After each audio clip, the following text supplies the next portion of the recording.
turongeye turabasuhuje cyane inshuti bavandimwe bakunzi banzur business group limited. Reka twizere yuko mukomeje kugubwa neza aho muherereye hirya no hino ku isi. Reka twizere yuko muri amahoro kandi tubifurize guhaha mukaronka mu byo murimo byose.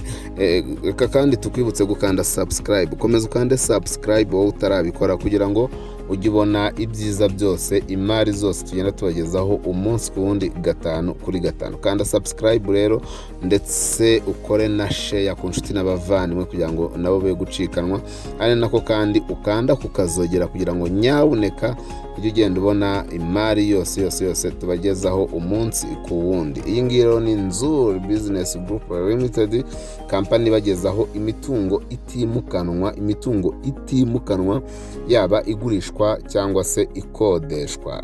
Iyo tuvuze imitungo itimukanwa murabyumva mwese, tuba tuvuze amazu, tuvuze ibibanza, tuvuze amasambu, mbese ibyo byose nibyo mitungo itimukanwa. Twebwe rero twabahitiyemo kujya tubagerera kuri tele tukabarebera imitungo itimukanwa igurishwa cyangwa se ikodeshwa kandi itarimo ikibazo icyo ari cyo cyose, nta litije, nta nta kibazo namba, kandi rwose ukagura neza cyane. Ni muri urwo rwego rero muri aka kanya twabatembereye hano mu mujyi wa Kigali, mu karere ka Nyarugenge, umurenge ni wa Kanyinya. Mu karere ka Nyarugenge, umurenge wa Kanyinya. Nituvuga Kanyinya ujye wumva ahabanje ibitaro bya COVID-19. Ibitaro bya COVID byabanje rwose hano ni mu karere ka Nyarugenge mu murenge wa Kanyinya, hafi cyane cyangwa se kuri iyi kaburimbo izamuka ijya ahazwi nka za Shyorongi cyangwa se za Musanze cya Ruhengeri, Rubavu na Gisenyi. Ni kuri iyi kaburimbo rero tukaba twahabagereye tuza kubasurira ikibanza gihendutse cyane. Ntabwo twari tuzi yuko ibi bibanza bigihari rwose, ntabwo twari tuzi yuko umuntu akibasha kukibona nubwo gihari ari kimwe, ariko twabashije kukivumbura, twabashije kukibona. Ni ikibanza rero kiri kuri kaburimbo nkuko mwagiye mubibona tubereka kaburimbo, kiri hafi cyane ya kaburimbo. Ntababeshye ni nko muri metero byibuze 150 sorry mumbabarire, nko muri metero 150 uvuye kuri kaburimbo nini, cyangwa se metero 50 uhise umanuka straight ujya ku kibanza. Urumva rero ko ari ikibanza kiri kuri kaburimbo ndetse kikaba kiri muri site yahariwe imyubakire, ibyo twita R1. Kikaba giteye borne, kikaba kiri ku muhanda ku buryo rwose kukigura guhita ubona icyangombwa cyo kubaka ari fast.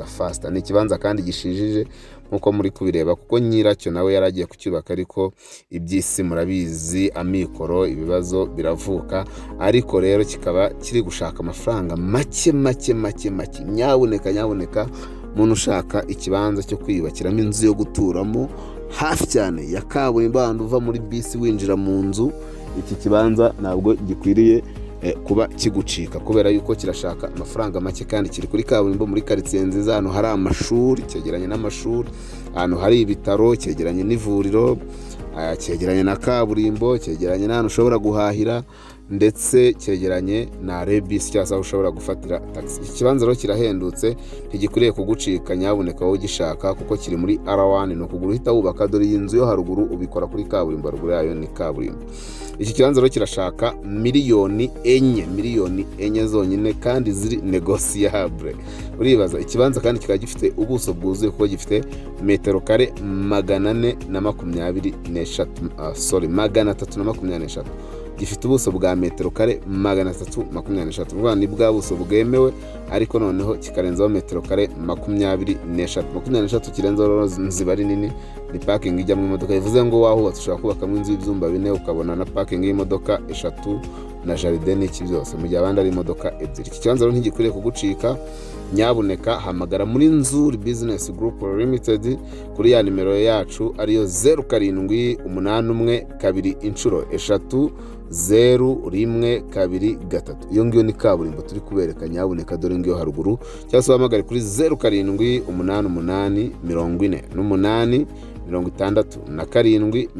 0788486797, ari nako kandi ushobora kudusanga ku mbuga nkoranyambaga zacu zose zitwa Nzur Market. Ni karibu, turabakunda cyane. Ladies and gentlemen, May I have your attention, please? Waba ufite byinshi wibaza ku bijyanye n'imitungo itimukanwa? Sanga ibisobanuro byimbitse mu kiganiro Gira Icumbi hamwe na Nzuri Business Group Limited kuri 93.1 Fine FM. Nzuri Business Group Limited ni inzobere zigucungira imitungo itimukanwa, zigahuza abayigura n'abayigurisha n'izindi serivisi nyinshi zijyanye nayo, nko gukora ibishushanyo by'amazu ndetse no kuyubaka. Gira Icumbi hamwe na Florent, Clement na Dixon live kuva kuwa mbere kugeza kuwa gatanu hagati ya 2 na 3 za mu gitondo kuri 93.1 Fine FM na YouTube channel Nzuri Market. Sanga di makuru kuri Y-Shatu _ Nzuri _ Rawa.